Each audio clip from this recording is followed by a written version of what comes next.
नमस्कार सांग माने नॉलेज इज पावर चैनल को आपण को स्वागत। चलतु आज किसी इंग्लिश वर्ड विषय रे जानिबा। जोक जोक जोक को इंग्लिश रे सांग माने लीच कहा जाए। लीच तापरे सामुका सामुका सामुका को इंग्लिश रे क्लाम कहा जाए। क्लाम कहा जाए सामुका को। रोही रोही माछ को इंग्लिश रे रोहो फिश कहा जाए। रोहो फिश बा क्रैब फिश कार्प फिश बोली कहा जाए रोही माछ को। भाकुर भाकुर भाकुर को इंग्लिश रे काटला फिश कहा जाए। काटला फिश। कईंछ कईंछ कईंछ को सांग माने इंग्लिश रे कहा जाए टर्टल टर्टल बोली कहा जाए। केरांडी माछ को सांग माने केरांडी माछ को मिनो बोली कहा जाए। मिनो।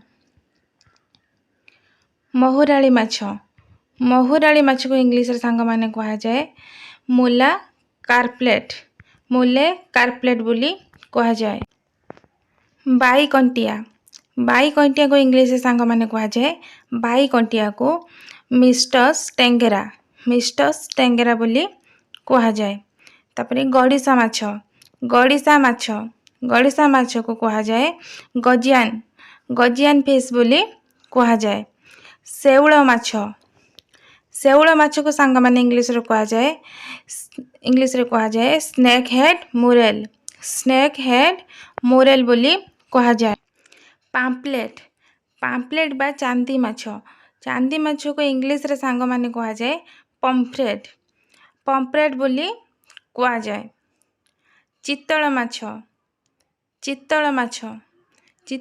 को इंग्लिश रे कहा जाए सांग माने फ्लैट फिश बोली चित्तल माछ को कहा जाए।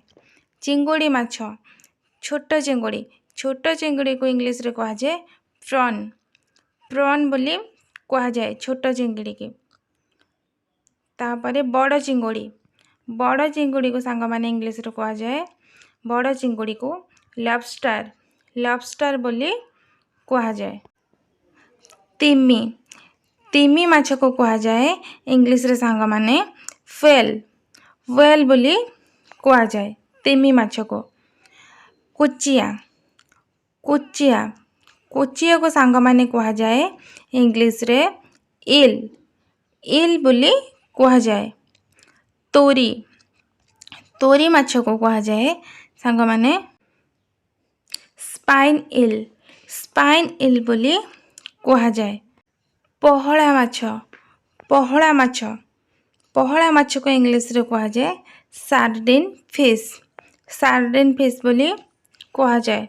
रूपापातिया माछ को इंग्लिश रे कहा जाए रिबन फिश बोली कहा। इलिसी माछ को इंग्लिश रे कहा जाए सांग माने इलिसी माछ को हिल्सा फिश बोली कहा जाए। कौ माछ को इंग्लिश रे सांग माने कहा जाए कौ माछ को क्लाइंबिंग पच फिश बोली कहा जाए। जापानी कौ बा चाइना कौ को इंग्लिश रे कहा जाए तिलापिया बोली कहा जाए। भिडियोटी को यही शेष करुँची रहुची। धन्यवाद।